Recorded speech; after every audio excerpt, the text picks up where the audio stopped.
Hi, I'm Seth with Developing Palates, and I'm here with Sam Reuter, Director and Global Brand Ambassador for Davidoff, and Edward Simon, Chief Marketing Officer of Davidoff. Thank you so much for being here. The first question we have, and I'd like to hear from both of you, is how would you describe the Davidoff experience? Well, if I talk about enjoyment, for me the Davidoff experience is always giving you a certain pleasure, a lot of balance, the harmony that basically tells you the fruit of the work that we have behind. You know, we're letting age the tobacco, we're letting ferment them with time, and I think also the time beautifully filled like that we develop is something that plays in terms of production, but also in terms of enjoyment. So if I enjoy a Davidoff cigar, it takes time, right? Time to enjoy the cigar, maybe time to reflect a little bit. And for me, Davidoff is in a way helping me enhancing this experience. I don't know, Eddie, what do you... Yeah, it's building on Sam, so it's really time beautifully filled. To me, Davidoff represents a sophisticated moment in either my day or my week. Sunday mornings are spent with a number two, so it's really relaxing. It's a moment of serenity in my busy lifetime, in my busy schedule that I live day to day. Davidoff is very well known, the brand is, but you also have Avo, you have Camacho. I know we talked briefly about what Davidoffs you're smoking, but would you tell us what Davidoff do you prefer? What are you smoking right now? What Avo? What Camacho? For me, it depends a lot on the occasion, I would say. Like Eddie said, in the morning, maybe like a milder cigar. I go more on the signature line. Or while I play golf, I prefer a cigar that is not too strong. But what I like more when I come back home from work and you can relax a little bit, late hour is giving me a lot of pleasure. I love the box pressed. I know in Europe it's not like, you know, as I told you before, we need to educate people a little bit on this format. But nevertheless, I enjoy it very much. The Avo Heritage for me, still it's like, I think you can talk more about the Avo Heritage. It was one of your projects. And Camacho, I'm more on the Connecticut side, like Connecticut Robusto. I believe is also the most sold Camacho cigar. And yeah, but I mean, if you're sitting at the source, it gives you you know, you can just enjoy, and that's just great. Eddie, what do you? So for me, it's also very much about the moment I'm in. From a personal taste perspective, I'm where the market plays, so in the mild to medium, I would say. But after dinner, a late hour, a Winston Churchill late hour is something I love. I love the diversity of the brand, so having a Nicaragua lineup, having Brazilian with Escurio, it really depends on the moment. In classic heritage, the Avo Heritage was a bit spicier, a bit on the medium fuller side within the Avo spectrum. And then obviously the limited editions are something that I just, from time to time, I'm a collector myself. So when the moment hits, I kind of pick my cigar according to the moment and the mood and what I've just had in terms of food. That drives a lot. It's 50 years for Davidoff. In my opinion, you're the only really true global brand. In the United States, it's non-Cubans, Davidoff's there. In the rest of the world, Habanos is there, but Davidoff is also there, and they're one of the brands that really is everywhere. You've had that legacy for 50 years. How do you plan to continue that in the future? What are some goals of Davidoff to continue that legacy and being really the true global brand in the years to come? So the brand's there because of two people, right? It's Zeno Davidoff, who is, I think, still the most famous cigar retailer. So he was a pioneer in his own. As a very young man, he wanted to learn tobacco. So he basically took on a nice suit and ventured out to Argentina, to Brazil, and to Cuba. And then there is Dr. Schneider, who purchased the brand from Mr. Davidoff. And those two pioneers, they dared a lot in their lifetime. There was a lot of risk-taking. And that inspiration is what makes me very proud of looking back on 5 decades and looking in front and ahead of us. So I think if there's one big goal for the company, mainly for the Davidoff brand, is honoring that white ring, this iconic brand, the global footprint it has, expanding that footprint by driving these experiences. What I said before, Davidoff needs to be a classy moment of pure enjoyment. And driving this pioneering sense forward by adding diversity to our lineup, by venturing into new origins, by daring something, by blending with craftsmen, with our master blenders in the Dominican Republic and in Honduras, just pushing the limits. Is, if you look at our accessories outside, if you see what we try to achieve with high passion and high ambition, takes a lot of people, takes a lot of craftsmanship, takes just a lot of passion to do that. And I think that's really the mandate we have when taking care of that iconic brand, is keep pushing the limits, keep pushing the boundaries, but stay on brand and stay on the legacy that Zeno left behind. And that's quite a big challenge and a big task, but I think we are both very honored and proud to be in those seats and positions. I think there's nothing to add on. It's just like, you know, because I have been now in the Dominican Republic, and if you go to the factory and you see the people with their passion, with the love treating the tobacco, and then, you know, this always gives me goose bumps, because, you know, it's what Eddie just explained. You know, everybody's behind the brand, everybody does the best he can to deliver this experience to our consumers, right? And I think that's just a great 50-year moment to celebrate. You know, it's fantastic. Davidoff, as some know, hopefully many, used to be made with Cuban tobacco. It currently isn't. Do you ever foresee Cuban tobacco being part of future Davidoff blends, or having, you know, Cuban puros with the Davidoff name on them again? A lot of that is driven by the political agenda, right? It looked like it's going to open up very fast. Now it's closed down again. Cuba is a great origin and grows great tobacco. There is no doubt in that. But so does the Dominican. If you look at how Zeno and Henki Kellner, right, who built up the operations in the Dominican Republic for us, if you look at the level of craftsmanship and the art of blending that's been developed in Santiago in the Dominican Republic, Cuba would be a great addition to that. So be it Cuban tobacco, that we are able to blend into our cigars in the Dominican Republic, be it a production facility in Cuba. A lot of that is not up to us to influence, right? The opportunity in the future to be able to blend with Cuban tobacco is certainly interesting for us. But that's, I think, time needs to evolve, and time needs to allow us to do so. But we're certainly very, very happy with the way we have the competence center right now set up in the Dominican and in Honduras, how our master blenders exchange amongst each others. So again, that level of craftsmanship that we are able to fall back on and to challenge those guys by formulating blend recipes, and our Dominican colleagues then delivering against our hope and wishes for palate stimulations. We are in a very good place. What the future brings, we'll certainly look at it and be very glad if Cuba is amongst those opportunities. But there is Cameroon tobaccos, there is plenty of origins that this brand and this company can go out and venture out and seek to explore in the future. You guys recently had an Ecuadorian Sumatra wrapper on the Eladio, or the Gusto, which was phenomenal, and it was great to see you guys use that wrapper, and I like that you're changing it up. And when you say Cameroon, fingers are crossed. I'd love to see a Cameroon wrapper, Davidoff. You purchased the Cousineau brand years ago.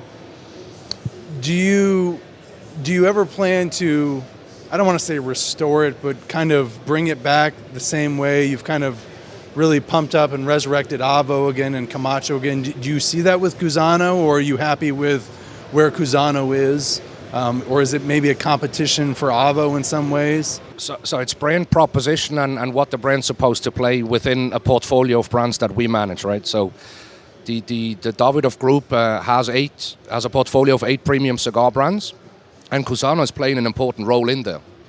So Avo and Cousineau don't compete, starting from price positioning and also, I would say, taste stimulation. Cousineau is in a different place. If looking at how much we've reinvented Camacho as a start, we reinvented and redesigned Camacho, then we went on to redesign Avo, which were both also linked to giving clarity on brand hierarchies, right? So it was increasing consumer shoppability. That's a bit marketing lingo right now, but making it easier to understand the brand is very, very important in such highly competed markets like the US is. So Cousineau definitely has a role to play. We're happy with where Cousineau is. Cousineau is our value brand in the market. But I agree with you, it has a bigger role to play. It has a bigger potential. So we'll definitely be looking at Cousineau in the near future and look to maybe frame it bigger, frame it more clearly, and carve out a clear positioning for Cousineau. What's important to note there is Cousineau is growing very, very well overseas. So Cousineau is a smaller brand and is not as well known in Europe and in Asia compared to America. But we are making great strides with Cousineau right now in Europe. So Cousineau starts playing a bigger role for us as a group anyhow. And after Davidoff, and after Arvo, and after Camacho, that's where Cousineau comes into play. So yes, we'll be looking at the brand in the future. I know you mentioned France with Cousineau, and it's interesting you say that because, you know, Habanos has Quai d'Orsay, which while it's a global brand, not a bigger one, it's very big in France. And I can see Quai d'Orsay and Cousineau being on that same. Yeah. You've had a barrel age and cast age with Davidoff and Camacho. Do you plan on having something along those lines with Avo in the near future? Is that something you guys are planning to do? Why we're doing this is to give our cigars and always like new pleasures, right? So that's why we venture into bourbon casks for Camacho.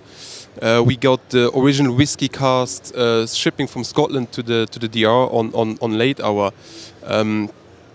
Of course, we have the limits in the US because of the FDA, so we cannot anymore innovate as before. And I would say if we innovate with Arvo in the cask, of course it depends on the concept, on the strategy we want to put, because Winston Churchill, he was a whiskey lover, right? So it makes sense to combine these two. With Arvo, I don't see it that much, you know. It's not really like saying no to it, you know.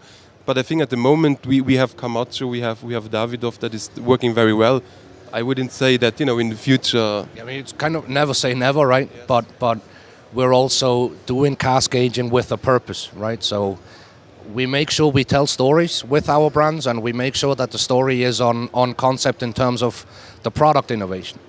So it's not just cask aging for fun. We're adding palate, we're adding consumer pleasure. The tobacco changes in taste stimulations. When that fits, it could be something for Arvo. And that's what I said before with the pioneering spirit we have as a company, and Sam drives with the Dominican Republic and our master blenders. There might be whole different concepts waiting for us where we want and will push the limits of innovation to just new heights and see what happens and see what we find out in terms of what happens to taste of tobaccos. So there is a lot of invention, there is a lot of trying, there's a lot of trial and error. A lot of what we do doesn't come into fruition, doesn't go into production, but some does. And then we link it up to a brand story that is compelling for consumers. I was a big fan of the Zeno Z class that was released in 2011. I know there was recently a small limited Zeno released. Do you foresee Zeno having another big release in the future, or are you happy with where Zeno is? Z-Class was, I don't know if it was a huge success for you, but I was a huge fan of it, and that's why I'm curious. That's a bit of work we have in front of us, right? Because there's Zeno, the brand, and then there is Zeno Platinum, right? And that's another element of where we'll be looking closer of what to do with those brands. I can't say today what's coming there. You'll see outside in the booth that exactly on Zeno Platinum, on the Z Crown, for example, on the super premium positioning, there's a beautiful 3-count cigar box for, I think it's the barrel shape. So we're innovating on a lower level. We're innovating there a bit more tactically to keep the brand relevant and to reinforce its positioning as super premium on Zeno Platinum. The rest, you'll need to give us a bit of time and do step by step, right? Every company, every person has strengths and weaknesses. You know, what would you say is is a weakness of Davidoff right now, or where is something that Davidoff is lacking, and where do you, also following that, where do you see Davidoff in 10 years in the United States? I can see maybe in terms of like product development, the weakness, or let's say weakness, but it's also one of the strengths, is the tobacco we have. It's just sometimes too good. You know, for example, we were talking about Cousineau. If I tell Eladio, you need to do a cigar at this price point, like Cousineau Nicaragua, and he does a blend, you say, oh, that's just great, you know, can you not just do it like less good for in a way, you know? And he said, no, because we have so great tobacco, right? Weakness in this point that, you know, to craft like a really cheap cigar, we're not able to. But of course, also a strength, you know. You need to discover weaknesses, you're right. I couldn't tell you a weakness, I can tell you our challenges, right? You need to pick your fights, especially in the US, which is such a highly competitive market.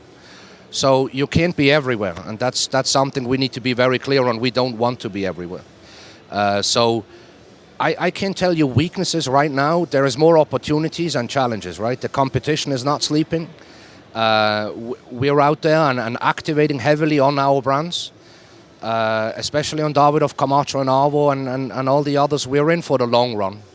So while the US market has become very tactical, we're focused on holding a steady course, right? We're leaders in innovation. We want to hold that course. We want to keep surprising consumers globally, also in the US. So reinforcing and holding that position is a big challenge. And there you can always become better. So it's more about not giving in. It's more about not standing still. It's challenging yourself day to day. It's exchanging thoughts globally. So maybe monitoring what works in Asia, in mainland China as an example. You could take that and bring it over to the US. It's bringing brands to life versus just selling cigars. That's to us as a brand mainly on Davidoff. But if you look what Dylan Austin is doing on Camacho, right? These huge big events, they drive something that is relevant to consumers, and that's an experience that is right, that is fitting on the brand. That's more than just putting product out on shelf. And that's, to me, that's the big challenge. We cannot let go of that. We need to drive passion. We need to drive becoming better at this every day. When you're talking about Davidoff and being selective in retailers, I think it's a strength for you. I think it makes Davidoff more of an ultra premium. And with that, it almost, because you have Davidoff retailers and appointed merchants, it touches on that, you know, where you could say what Habanos does with La Casa del Habanos, and I think it elevates the Davidoff brand. You've answered all of our questions. Is there anything that you would like to touch on individually? What is your favorite Davidoff cigar experience you get from us? You mentioned Nicaragua box press. I'm a very big fan of the Davidoff Nicaragua box press. Davidoff Millennium Blend, the Robusto. The new Wagner's, the limited. Gosh, you put me on the spot, but those Millennium Blend is a Davidoff blend that I go to a lot. I just think it has everything that I look for in a cigar. No, real question, just appreciation. Thank you for having us on your show, and thank you for asking us these questions. We hope our answers made sense, and have a good show. Thank you for having us. Thank you. Thanks, John.